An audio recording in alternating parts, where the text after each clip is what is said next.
So what I've got in here is a litre of water. Into that, I'm going to put 20 grams of bouillon, like so, and that'll take around about 10 seconds to dissolve. That's actually taken a little bit less than that. You can see that's completely fully dissolved now. We're going to use that to make steak and ale pie. I'm just going to put a couple of bay leaves straight into the bouillon just to develop the flavour a little bit more. I've got 2 pans on the stove, into which I'm going to put a little bit of vegetable oil. So about 10 millilitres of vegetable oil in each pan. The reason I'm using 2 pans is because I'm going to cook off just under 2 kilos, is 1.8 kilos of beef, which I'm going to put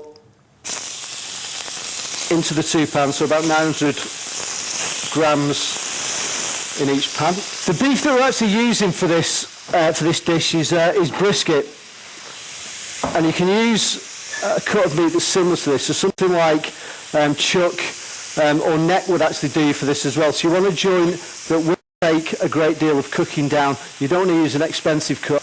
Okay, when they've got a little bit of colour on them, we're going to put them directly into a casserole dish.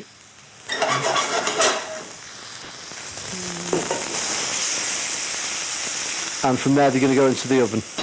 As I said, one more thing to cook off, which is the onion, so I'm just going to put down a little bit more oil back in the pan and just finish those off. Okay, we've also got, going in with this dish, we've also obviously got the ale, which I'll add with the stock now. So first of all, I'm going to pour in the bouillon with the bay leaf. Then I'm going to pour my ale on top of that. We're actually going to thicken this with Bisto gravy granules. Now, you might think that adding a gravy granule and the bouillon will overdevelop the flavour of the dish, giving you potentially too much salt in the dish. But if you take into account the amount of liquid that's going to come out of the beef, and then also take into account that you've actually put the ale in there as well, you need something to develop the flavour in those two as well. So we're going to add the gravy granule. Now, in a dish where potentially you've got something that won't either release as much water, or you've got something that has got a level of flavour in, and you don't want to add flavour to the bouillon, but you do want to get thickness, the best thing you could actually do, and the easiest thing to use, is McDougall's thickening granules.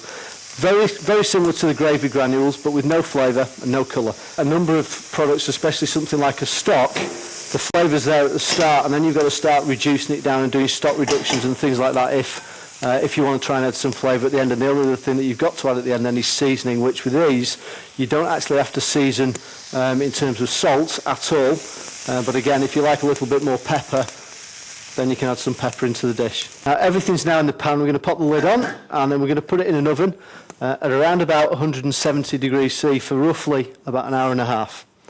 The beef's now been cooking in the oven for roughly about an hour and a half, 2 hours. So what we're going to do now is put it back on the stove, and then we're going to sprinkle in the Bisto gravy granules that will thicken and bring the whole thing back together again. So the meat's now softened, nice and tender.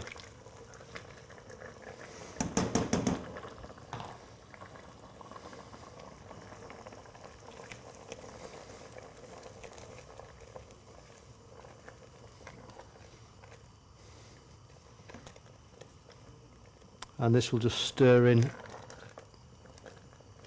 and dissolve quite easily.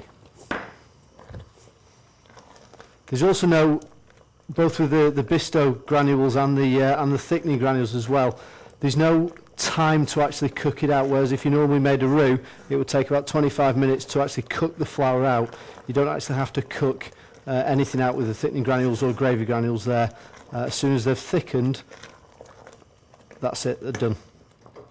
And that's it. This just needs to go into the chiller now to be chilled down, and when it's cold we'll put that back in the pie dish, and we're going to put a lid on top of the pie and bake it in the oven. The steak pies, or the steak pie filling is now been cooled down. We're now going to put the pastry lid on, and we're just going to water wash the sides of the dish so the pastry sticks and doesn't come unstuck when we're baking it. The reason we cool the actual filling down of the pie is because the pastry is going to take about 25-30 minutes to cook, and if we just put the pastry on as the pie filling was hot, it'd do a couple of things. I mean, firstly, the pastry would go soggy from the steam coming up from the filling, and then secondly, the filling will start to boil and burn underneath as well. Okay, so that's that crimped, and finally we're going to egg wash so we get a nice glaze on the top of the pie. Now, for the best egg wash glaze, what you want to do is you want to just use yolks, and you want to add some salt back to it. Okay, that now wants to go into the oven at about 190 to 200 degrees for about 30 minutes.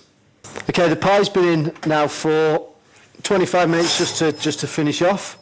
As you can see, it's got a nice glaze over the top. And there we have the Bisto steak and ale pie with Bisto bouillon and Bisto gravy granules.